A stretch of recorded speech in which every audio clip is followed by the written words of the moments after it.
सर्वांना hi hello नमस्ते. Welcome to Swad food lab. उन्हाळ्याच्या दिवसात थंड पदार्थ खायला सगळ्यांनाच आवडतं आणि जेव्हा सगळी फळं बाजारामध्ये उपलब्ध असतील तर मग फ्रूट कस्टर्ड सारखा सोपा आणि टेस्टी पदार्थ बनवायला खूप मजा येते. चला तर मग बनवूयात रेस्टॉरंट स्टाईल फ्रूट कस्टर्ड खूपच सोप्या पद्धतीने. मी इथे 1.5 चमचा एवढी कस्टर्ड पावडर घेतली आहे आणि 5 ते 6 चमचे एवढी साखर, कारण आपण फळांचा सुद्धा यामध्ये वापर करणार आहोत आणि फळंही ऑलरेडी गोड असतात. आता आपण नॉर्मल टेम्परेचरवरती असलेल्या एक वाटीभर दुधामध्ये 1.5 चमचा एवढा कस्टर्ड पावडर टाकून त्याला छान मिक्स करून घ्यायचं आहे. त्याच्या गुठळ्या मोडून घ्यायच्या.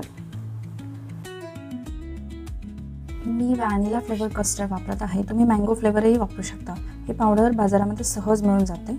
आता एका जाड तळाच्या पातेल्यामध्ये जवळपास अर्धा लिटर इतकं मी दूध ओतून घेते.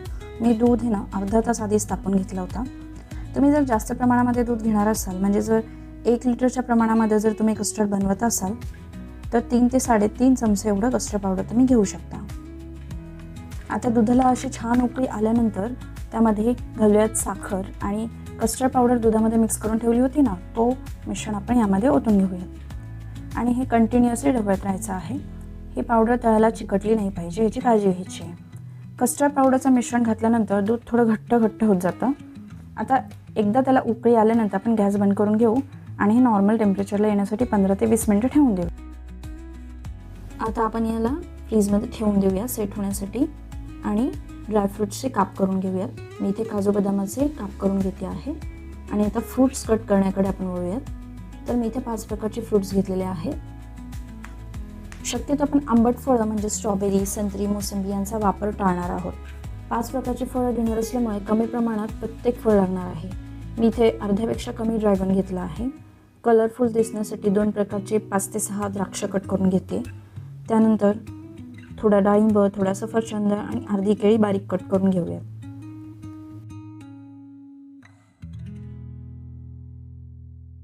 तर इथं एका प्लेटमध्ये कलरफुल चिरलेली सगळी छान फळं तयार आहेत कस्टर्डमध्ये जाण्यासाठी. आता आपण कस्टर्ड फ्रीजमधनं काढून घेऊया. मी जवळपास 1 तास हे कस्टर्ड फ्रीजमध्ये ठेवलं होतं आणि आता त्याच्यावरती जो येलो लेअर आलेला आहे ना, तो आपण छान ढवळून घेऊयात आणि आता एक एक करून आपण फळं यामध्ये घालत जाऊयात. एक टिप द्यायची म्हणजे तुम्ही फळं आहेत ना 5 मिनटं आधी कट करून घ्या. जेव्हा कस्टर्ड तुम्हाला सर्व करायचं असेल त्याच्या आधी 5 मिनिट आधी फळं कट करून घ्या, म्हणजे ते काळी पडणार नाहीत. फळं टाकून झाल्यावरती आपण ड्रायफ्रूट्सचे काप टाकून घेऊयात आणि परत एकदा मिक्स करून घेऊयात. तर अशा पद्धतीने आपलं कस्टर्ड रेडी आहेत. आपण आता ते सर्व करून घेऊयात. तुमच्या घरी पण जर कधी पाहुणे येणार असतील तर तुम्ही हे आधी फ्रीजमध्ये बनवून ठेवू शकता आणि नंतर थंड सर्व करू शकता. तर अशा प्रकारे कलरफुल फ्रूट कस्टर्ड रेडी आहे. तुम्ही पण या उन्हाळ्यामध्ये ही रेसिपी करून बघा, तुम्हाला पण ही नक्की आवडेल. अशाच नवीन रेसिपीसाठी स्वाद फूड लॅब या आपल्या चॅनलला सबस्क्राईब करायला विसरू नका आणि व्हिडिओला लाईक करा. परत भेटूया अशाच एका नवीन रेसिपीसोबत. तोपर्यंत बाय बाय.